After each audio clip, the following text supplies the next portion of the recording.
ప్రతి ఒక్కరు కూడా ప్రతిరోజు చపాతీ తినడానికి ట్రై చేస్తారు. ఎందుకంటే చాలా మందికి డయాబెటీస్ వస్తున్న కారణంగా మనం ఈరోజు చపాతీ చపాతీ చపాతీ అంటే జొన్నతో తినాలా, లేకుంటే గోధుమలతో తినాలా, లేకపోతే మిల్లెట్స్తో తినాలా అనే కన్ఫ్యూజన్లో చాలామంది ఉంటారు.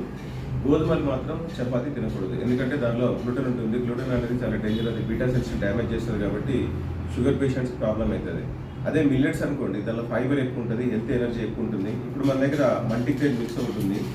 దీంట్లో మనకి మ్యాగ్నీషియం కూడా ఉంటుంది. దీంట్లో ఏంటంటే హోల్ వీట్ ఫ్లోర్ ఉంటుంది, జవాన్ ఫ్లోర్ ఉంటుంది, సోయా ఫ్లోర్ ఉంటుంది, ఫాక్స్టైల్ ఫ్లోర్, రాగి అండ్ బార్లీ. ఇవన్నీ కూడా డైజెషన్ కానీ హెల్త్కి కానీ మంచిది. అంటే ఏదైనా డిసీజ్ ఉన్నప్పుడు మీరు హ్యాపీగా తీసుకోవచ్చు. ముఖ్యంగా దీంట్లో ఏంటంటే మనకు కాల్షియం ఉంటుంది, ఐరన్ ఉంటుంది, ఫిష్ ఉంటుంది, మ్యాగ్నీషియం ఉంటుంది. Magnesium is very important. ప్రతి మనిషికి కూడా మ్యాగ్నీషియం ఉంటేనే మిగతా అన్ని కూడా డైజెస్ట్ అవ్వడానికి ఛాన్స్ ఉంటుంది. జింక్ ఉంటేనే ఐరన్ డైజెషన్ అవుతుంది.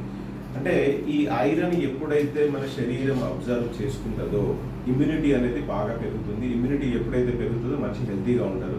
అంటే మార్నింగ్ మీరు ఒక రకమైన ఫుడ్ తీసుకోవచ్చు, ఆఫ్టర్నూన్ ఒక రకమైన తీసుకోవచ్చు, ఈవినింగ్ చపాతీ తీసుకుంటారు. కాబట్టి మనది మిల్లెట్ ప్లస్ చపాతీ ఉంది. ఈ చపాతీ పెట్టి తీసుకోండి. మీరు ఒకసారి చేసుకొని తిన్నారు అంటే దీంట్లో ఎంత డిఫరెన్స్ ఉంది, ఎంత క్వాలిటీ ఉంది, దీన్ని ఎంత ఈజీగా డైజెషన్ అవుతుంది, ఎంత హెల్తీగా ఉందనేది మీకు ఒక క్లారిటీ ఉంటుంది. Thank you.